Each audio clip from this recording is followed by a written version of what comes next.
ബ്രിട്ടനിലെ കെറ്ററിംഗിൽ കൊല്ലപ്പെട്ട നഴ്സ് അഞ്ജുവിനും മക്കൾക്കും വിടചൊല്ലി ജന്മനാട്. സംസ്കാരം കോട്ടയം വൈക്കത്തെ വീട്ടുവളപ്പിൽ നടന്നു. പൊതുദർശനത്തിൽ നിരവധി ആളുകളാണ് അഞ്ജുവിനും മക്കൾക്കും അന്തിമോപചാരം അർപ്പിച്ചത്.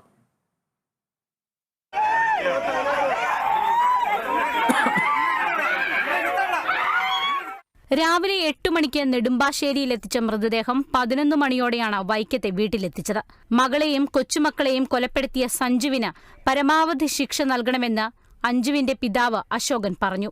കൊലപാതകത്തിന്റെ കാരണം അറിയില്ലെന്നും അദ്ദേഹം കൂട്ടിച്ചേർത്തു. ഡിസംബർ 16-നാണ് ബ്രിട്ടനിൽ നഴ്സായിരുന്ന അഞ്ജുവിനെയും മക്കളായ 6 വയസ്സുകാരി ജാൻവിയെയും 4 വയസ്സുകാരൻ ജീവയെയും കെറ്ററിംഗിലെ വീട്ടിൽ ദുരൂഹ സാഹചര്യത്തിൽ മരിച്ച നിലയിൽ കണ്ടെത്തിയത്. തുടർന്ന് നടത്തിയ അന്വേഷണത്തിൽ അഞ്ജുവിന്റെ ഭർത്താവ് കണ്ണൂർ സ്വദേശിയായ സാജുവാണ് കൊലപാതകങ്ങൾക്ക് പിന്നിലെന്ന് കണ്ടെത്തി. ബ്രിട്ടൻ പോലീസ് ഇയാളെ അറസ്റ്റ് ചെയ്തിരുന്നു. മലയാളി സംഘടനകൾ ഉൾപ്പെടെയുള്ളവരുടെ സഹായത്തോടെ 32 ലക്ഷം രൂപ സമാഹരിച്ചാണ് മൃതദേഹങ്ങൾ നാട്ടിലെത്തിച്ചത്.